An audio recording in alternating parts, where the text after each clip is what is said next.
नमस्कार दोस्तों, स्वागत है आपका एक बार फिर मेरे YouTube चैनल विराज स्टडी IQ में।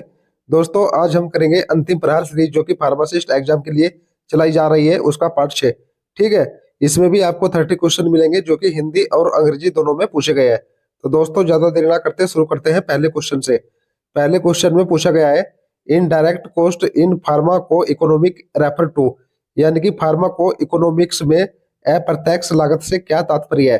तो दोस्तों जो फार्माको इकोनॉमिक्स होता है उसमें जो अप्रत्यक्ष लागत यानी कि इनडायरेक्ट कॉस्ट होती है उसका मतलब होता है social and economic loser due to morbidity, यानी कि रुग्णता के कारण सामाजिक और आर्थिक नुकसान। तो ऑप्शन नंबर बी इसका सही उत्तर होगा। क्वेश्चन नंबर 2 है दोस्तों, measure of health improvement is, यानी कि स्वास्थ्य सुधार की माप क्या है।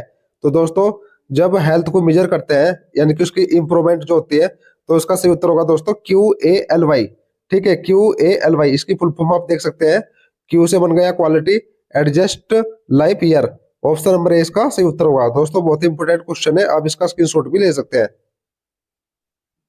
क्वेश्चन नंबर 3 है, wavelength of gamma ray is, यानी कि गामा किरणों की तरंगदैर्घ्य क्या होती है। तो दोस्तों गामा किरणों की जो तरंगदैर्घ्य या वेवलेंथ होती है वह होती है मच शॉर्टर देन लाइट, यानी कि प्रकाश से बहुत छोटी। तो ऑप्शन नंबर ए इसका सही उत्तर होगा। क्वेश्चन नंबर 4 है, which of the radio isotopes of following has shortest half life. निम्नलिखित में से किस रेडियो आइसोटोप की अर्धायु सबसे कम होती है। तो दोस्तों इसमें से टेल्यूरियम यानी कि TE की जो अर्ध आयु है इनमें से सबसे कम है। तो ऑप्शन नंबर बी इसका सही उत्तर होगा। क्वेश्चन नंबर 5 है दोस्तों, विच कोविड-19 वैक्सीन कंटेन लाई अटेंड्यूट वायरस, यानी कि किस कोविड-19 वैक्सीन में जीवित ईक्षणित वायरस होता है। तो दोस्तों जो कोविड-19 वैक्सीन है इसमें लाई वायरस जो होता है कोविशील्ड में भी होता है, स्पुतनिक में भी होता है, कोवैक्सीन में भी होता है और मोडेवा में भी होता है, यानी कि ऑल ऑफ द अबव इसका सही उत्तर होगा। क्वेश्चन नंबर 6 है दोस्तों, लीड टाइम इज द, यानी कि लीड टाइम क्या है। तो दोस्तों लीड टाइम बोलते हैं time between placing an order and receiving the material, यानी कि ऑर्डर देने और सामग्री प्राप्त करने के बीच का समय। तो ऑप्शन नंबर ए इसका सही उत्तर होगा। क्वेश्चन नंबर 7 है, which of the flowing pharmaceuticals require cold supply chain. निम्नलिखित में से किस दवाइयों को कार्ड सप्लाई चेन की आवश्यकता होती है। तो दोस्तों इनमें से जिन दवाओं को कार्ड सप्लाई की आवश्यकता होती है वो होती है वैक्सीन, इंसुलिन और एरोजोल फॉर अस्थमा। ठीक है, तो ऑप्शन नंबर डी इसका सही उत्तर होगा, यानी कि ऑल ऑफ द अबव इनमें से सभी। क्वेश्चन नंबर 8 है, patient with renal transplant should regulate the intake of, यानी कि रेनर ट्रांसप्लांट वाले मरीज को किसका सेवन नियमित करना चाहिए। तो दोस्तों जिनमें रेनर ट्रांसप्लांट वाले मरीज होते हैं या पेशेंट होते हैं उनको सेवन करना चाहिए प्रोटीन का, यानी कि ऑप्शन नंबर ए इसका सही उत्तर होगा। क्वेश्चन नंबर 9 है, फार्मेसी एक्ट रेगुलेट, फार्मेसी अधिनियम किसको नियंत्रित करता है। तो दोस्तों फार्मेसी एक्ट बना था 1948 में और यह नियंत्रित करता है फार्मेसी एजुकेशन को, यानी कि फार्मेसी शिक्षा को। तो ऑप्शन नंबर डी इसका सही उत्तर होगा। क्वेश्चन नंबर 10 है दोस्तों, which of the following is a national health programme.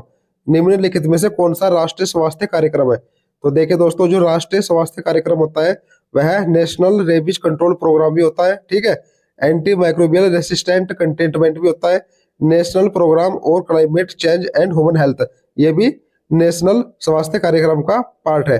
तो उपरोक्त सभी यानी कि ऑल ऑफ द अबव इसका सही उत्तर होगा, option number D. Question number 11 है दोस्तों, the volume of distribution of a drug describe, यानी कि दवा के वितरण की मात्रा क्या दर्शाती है। तो दोस्तों जो डिस्ट्रीब्यूशन ड्रग्स का होता है वह दर्शाती है the apparent distribution of the drug in the body, यानी कि शरीर में दवा का स्पष्ट वितरण। तो ऑप्शन नंबर ए इसका सही उत्तर होगा। क्वेश्चन नंबर 12 है, the vaccine prepared through recombinant DNA technology are, यानी कि पुनः संयोजक DNA तकनीक के माध्यम से तैयार किए जाने वाले टीका कौन सा है। तो दोस्तों इनमें से जो DNA तकनीक द्वारा टीका तैयार किया जाता है उसका नाम है थर्ड जनरेशन वैक्सीन, यानी कि तीसरी पीढ़ी के टीके। तो ऑप्शन नंबर सी इसका सही उत्तर होगा। क्वेश्चन नंबर 13 है, N antibody probe is used in, यानी कि एंटीबॉडी जांच का उपयोग किसमें किया जाता है। तो दोस्तों एंटीबॉडी जांच का उपयोग किया जाता है वेस्टर्न ब्लोटिंग में, यानी कि ऑप्शन नंबर सी इसका सही उत्तर होगा। क्वेश्चन नंबर 14 है दोस्तों, the first protein synthesis by recombinant DNA technology was, यानी कि पुनः संयोजक डीएनए तकनीकी द्वारा संश्लेषित पहला प्रोटीन कौन सा था। बहुत इंपोर्टेंट क्वेश्चन है दोस्तों। जो डीएनए संयोजक द्वारा बनाया गया है पहला प्रोटीन, उसका नाम है दोस्तों ह्यूमन इंसुलिन, यानी कि मानवा इंसुलिन। तो ऑप्शन नंबर डी इसका सही उत्तर होगा। क्वेश्चन नंबर 15 है, tag polymers is used in PCR because of its, यानी कि पीसीआर में TAQ टैग पॉलीमरेज का उपयोग किस कारण से किया जाता है। तो दोस्तों इसका सही उत्तर है हाई थर्मल स्टेबिलिटी के लिए, यानी कि उच्च तापीय स्थिरता के लिए। तो ऑप्शन नंबर बी इसका सही उत्तर होगा।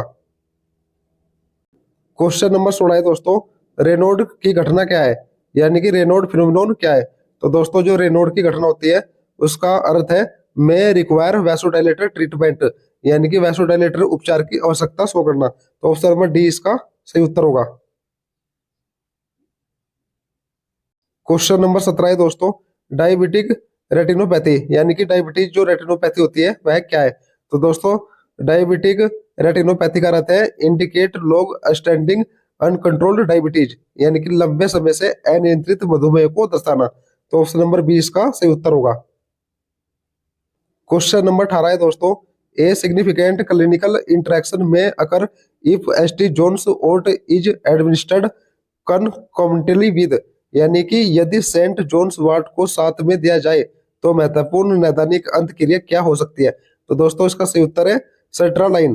ठीक है, ऑप्शन नंबर सी इसका सही उत्तर होगा। क्वेश्चन नंबर 19 है दोस्तों, कोटेनियस स्क्वैमस सेल कार्सिनोमा, यानी कि त्वचीय स्क्वैमस सेल कार्सिनोमा क्या है। तो दोस्तों इसका सही उत्तर है मे अकर इन स्कार टिश्यू, यानी कि निशान ऊतक में हो सकता है। तो ऑप्शन नंबर सी इसका सही उत्तर होगा। क्वेश्चन नंबर 20 है दोस्तों, इच इनहेलेशन ऑफ सिम्बिकोट कंटेन, यानी कि सिम्बिकोट के प्रत्येक सांस में या इनहेलेशन में क्या होता है। तो दोस्तों इसका सही उत्तर है बुडेसोनाइड 160 ग्राम एंड फॉर्मिट्रोल 4.5 ग्राम, यानी कि ऑप्शन नंबर बी इसका सही उत्तर होगा।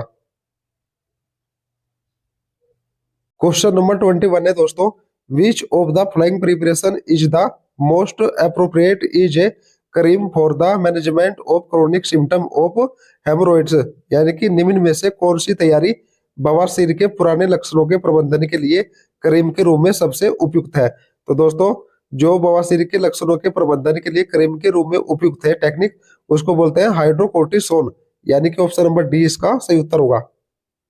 क्वेश्चन नंबर 22 है, a mother ask for a preparation for head lice which of the following agent could be recommended, यानी कि एक मां सिर की जू के लिए एक तैयारी के बारे में पूछती है, निम्नलिखित में से कौन सा एजेंट अनुशंसित किया जा सकता है। तो दोस्तों इसका सही उत्तर है परमेथ्रिन, यानी कि ऑप्शन नंबर ए इसका सही उत्तर होगा। क्वेश्चन नंबर 23 है, a patient request lozenge for sore throat which of the following product is the most appropriate, यानी कि एक मरीज गले में खराश के लिए लॉजेंज का अनुरोध करता है, निम्नलिखित में से कौन सा उत्पाद सबसे अच्छा रहेगा। तो दोस्तों इसका सही उत्तर है ब्राडोसोल। ठीक है, ऑप्शन नंबर सी इसका सही उत्तर होगा।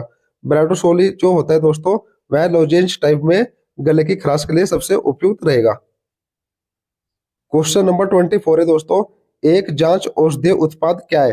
तो दोस्तों एक जांच औषधीय उत्पाद यानी कि मेडिसिनल प्रोडक्ट होता है a pharmaceutical form of an active substance being tested और used in a clinical trial, यानी कि ऑप्शन नंबर डी इसका सही उत्तर होगा। क्वेश्चन नंबर 25 है दोस्तों, in pharmaceutical manufacturing the qualified person, यानी कि फार्मास्यूटिकल निर्माण में योग्य व्यक्ति क्या होता है। तो दोस्तों इसका सही उत्तर है ensures that standard of good practice in manufacturing are complied with, यानी कि यह सुनिश्चित करता है कि विनिर्माण में अच्छे अभ्यास के मानकों का अनुपालन किया जाना चाहिए। तो ऑप्शन नंबर ए इसका सही उत्तर होगा। क्वेश्चन नंबर 26 है, tetanus vaccine is indicated when A wound is contaminated with, जब घाव दूषित हो जाता है तो टिटेनस का टीका लगाया जाता है। तो दोस्तों इसका सही उत्तर है सोइल, यानी कि मिट्टी से। ऑप्शन नंबर डी इसका सही उत्तर होगा। क्वेश्चन नंबर 27 है, the drug which was used as lie detector during the Second World War, यानी कि द्वितीय विश्व युद्ध के दौरान झूठ डिटेक्टर के रूप में किस दवा का इस्तेमाल किया गया था। तो देखिए दोस्तों जो सेकंड वर्ल्ड वॉर था यह 1939 से 1945 तक चला था। सबसे पहले तो आपको ये याद रखना है, यह जीके के रूप में पूछा जा सकता है। और इसमें किसका यूज किया गया था दोस्तों? हायोसाइम का, यानी कि ऑप्शन नंबर ए इसका सही उत्तर होगा। क्वेश्चन नंबर 28 है, as the temperature increase the surface tension. जैसे जैसे तापमान बढ़ता है सतह का तनाव बढ़ता है। तो दोस्तों इसका सही उत्तर है डिक्रीज, यानी कि घटता है। मतलब टेम्परेचर बढ़ने से सरफेस टेंशन घटेगी, यानी कि डिक्रीज होगी। तो ऑप्शन नंबर बी इसका सही उत्तर होगा। क्वेश्चन नंबर 29 है, इन plastic system below yield value the apparent viscosity is. यानी कि प्लास्टिक प्रणाली में उपज मूल्य से नीचे स्पष्ट चिपचिपापन क्या कहलाता है? तो दोस्तों इसका सही उत्तर है अनंत तक होता है वो, इनफिनाइट। तो ऑप्शन नंबर डी इसका सही उत्तर होगा। क्वेश्चन नंबर 30 है दोस्तों, micro emulsion contain globules of the size about. यानी कि माइक्रो इमल्सन में लगभग कितने आकार के ग्लोब्यूल्स होते हैं? तो दोस्तों इसका सही उत्तर है 0.01 माइक्रोमीटर तक। ऑप्शन नंबर सी इसका सही उत्तर होगा। तो दोस्तों ये थे टॉप 30 एमसीक्यू। आपको एमसीक्यू कैसे लगे कमेंट में जरूर बताना, और वीडियो अच्छी लगी तो दोस्तों के पास शेयर करना और चैनल को सब्सक्राइब कर देना। अगर दोस्तों आपको इन क्वेश्चन की पीडीएफ चाहिए तो आप मेरे व्हाट्सएप ग्रुप से जुड़ सकते हैं, जिसका लिंक डिस्क्रिप्शन में दिया गया है। तो दोस्तों मिलते हैं अगले वीडियो में, तब तक के लिए जय हिंद दोस्तों।